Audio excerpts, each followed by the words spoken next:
Mheshimiwa Rais, tumeisikiza familia ya ndugu yetu Chebukati. Wamesema maneno ambayo yanaguza roho. Alikuwa baba mzuri sana, ambaye alikuwa anakaa na watoto wake hata wanacheza na wao.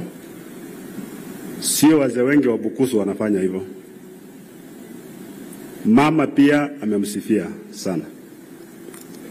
Na tangu haya matanga yaanze, hata kule Nairobi nimekuwa nikisikiza the professional colleagues wake, wale mawakili wamekuwa wanamsifia sana.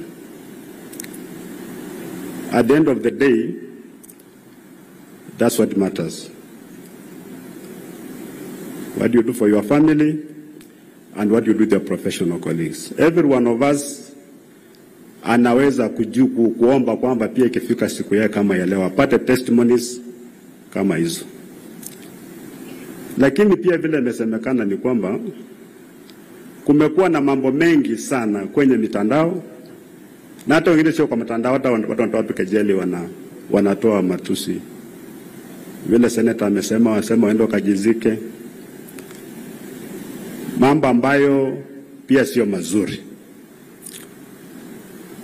Lakini Mheshimiwa Rais, if truth must be said, ni kwamba chaguzi zetu katika taifa la Kenya, they are very divisive. Wakati Kivutu aliaga dunia, yale matusi alipata ni yale ambayo marehemu Chebukati anapata. Ni nini hiki ambayo you are not getting right? Hata hapo ukiangalia watu wa Azimio hata hakuna.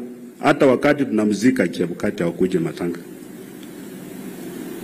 Hii uchaguzi mbona inatuingiza chuki sana?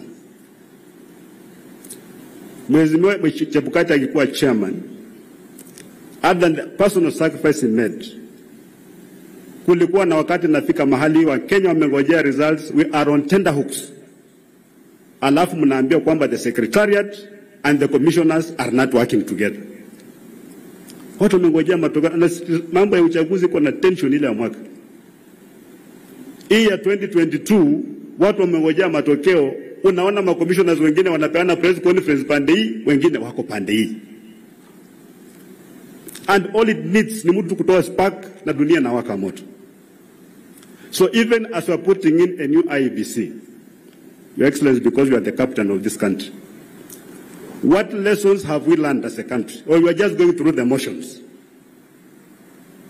Maana hata tumeona juzi tukichagua ile panel hii panel ya kuinterview commissioners ilikuwa bado iko na interest. Na mimi najua hata baada ya commissioners wapa kuwekwa, kila mtu atasema huyu ni wa huyu, huyu ni wa huyu, huyu na huyu. Na